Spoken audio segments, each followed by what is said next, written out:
Today, we're diving into the Old Testament book of Zephaniah, starting with its dramatic and intense first chapter. So, grab your Bible and let's explore the prophecy of the great day of the Lord. The book opens by introducing us to the prophet Zephaniah. His message comes during the reign of King Josiah, one of the last good kings of Judah. What's fascinating is Zephaniah's lineage. He's a descendant of King Hezekiah. This wasn't just a random man off the street. He was likely a well-known figure in Jerusalem, part of the royal family, which gave his words an undeniable weight and authority. And what words they are. Zephaniah doesn't ease us in. He begins with one of the most sweeping declarations of judgment in the entire Bible. God says, "I will utterly sweep away everything from the face of the earth." This language is intentionally extreme, echoing the story of the Great Flood. It suggests a complete and total cleansing is coming. This isn't just about humanity. God mentions man, beasts, birds of the air, and fish of the sea. The idea here is profound.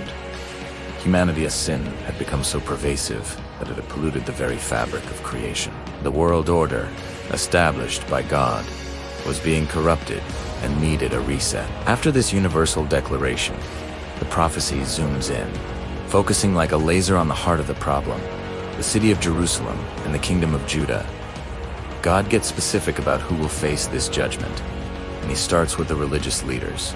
In verse 4, God vows to cut off the remnant of Baal and the name of the Chamrims with the priests. Now, who were the Chamrims? These were pagan priests, serving false gods. Like Baal, the shocking part is that they are mentioned alongside the legitimate priests of Israel. This shows us just how deep the corruption ran. The official priesthood, the very people meant to lead others to God, had either joined in the idolatry or, at the very least, tolerated it. God's judgment makes no distinction between the openly pagan and the compromised believer. This brings us to verse 5, which tackles the sin of syncretism, the mixing of true and false worship. The prophet describes two groups. First, those who go up on their rooftops to bow down to the host of heaven, the sun, moon, and stars. This was a popular form of worship borrowed from their pagan neighbors. The second group is even more subtle and, perhaps, more deceptive. They are the ones who swear by the Lord and also swear by Malam, another name for Molech, was a detestable Ammonite god associated with horrific practices. These people were trying to have it both ways. They would go to the temple on the Sabbath, but worship idols in secret. They claimed allegiance to the one true God with their mouths, but their hearts were divided. God calls this out for what it is. Hypocrisy. He demands exclusive devotion, but it wasn't just active idolatry that angered God. Verse 6 targets two more groups. Those who have turned their back on God, the apostates, and those who simply don't bother to seek him at all. They apathetic. This is a crucial point. For God, spiritual indifference is just as serious as outright rebellion. Simply ignoring God, living as if he doesn't exist, is a grave sin. It shows that both active disobedience and passive neglect will face judgment. Next, the prophecy turns to the civic and social leaders. Verse 8 announces judgment on the officials, the king's sons, and all who are clad in foreign clothes. Now, this isn't a fashion critique. Foreign clothes symbolized a deeper issue: the adoption of foreign customs, foreign values, and ultimately, foreign gods. They were abandoning their unique identity as God's chosen people and blending in with the surrounding pagan cultures. The verse also condemns those who leap over the threshold, a superstitious pagan ritual, and those who fill their masters' houses with violence and deceit. Here, the prophecy shifts from religious corruption to social injustice. The powerful were using their positions to oppress the weak, enriching themselves through violence and dishonesty. God makes it clear how we treat others is a direct reflection of our relationship with him. From the leaders, the focus shifts to the economic heart of the city.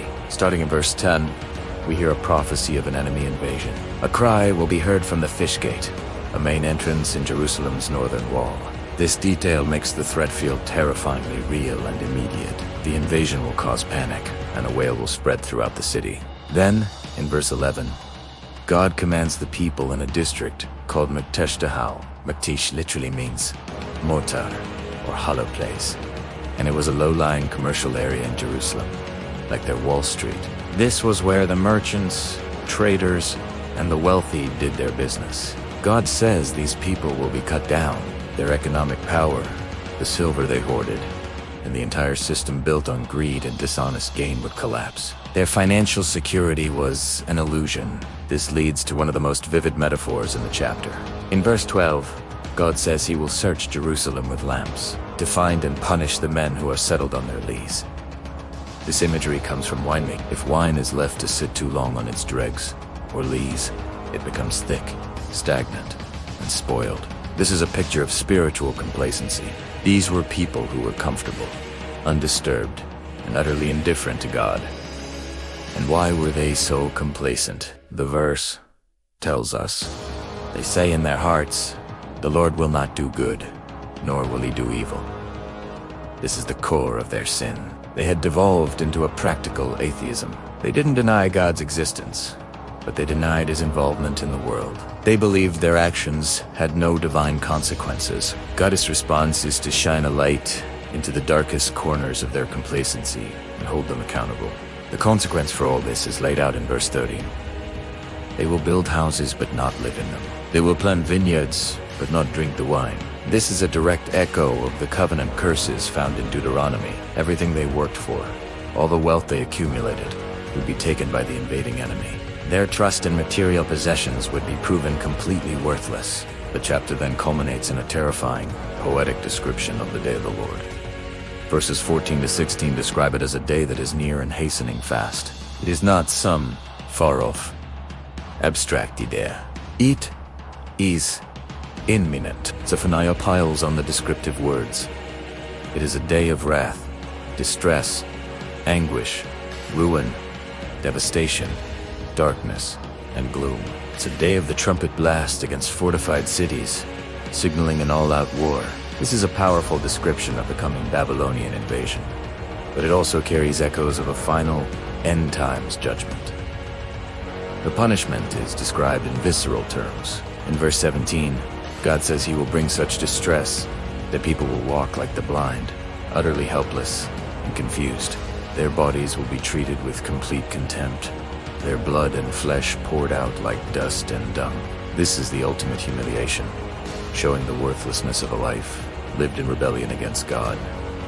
And then, the final, sobering conclusion in verse 18. This is the bottom line of the entire chapter. Neither their silver nor their gold will be able to save them. The very thing they trusted in their wealth, their economic power, will be utterly useless on the day of God's wrath. In the face of divine judgment, all human security blankets are torn away. God will make a full and terrifying end of all who persist in their wickedness. Zephaniah Chapter 1 is a stark and sobering wake-up call. It challenges us to examine our own hearts. Are we mixing our worship? Are we indifferent or apathetic toward God? Are we trusting in our wealth or our own security instead of him? It's a heavy message, but it's a necessary one, because only by understanding the seriousness of sin can we truly appreciate the incredible grace and mercy offered to us. Thank you so much for joining me on this deep dive. I hope it's given you a lot to reflect on. If you found this valuable, please give the video a like, and don't forget to subscribe for more content like this. We'll be continuing our journey through Zephaniah in the next video. Until then, take care and God bless.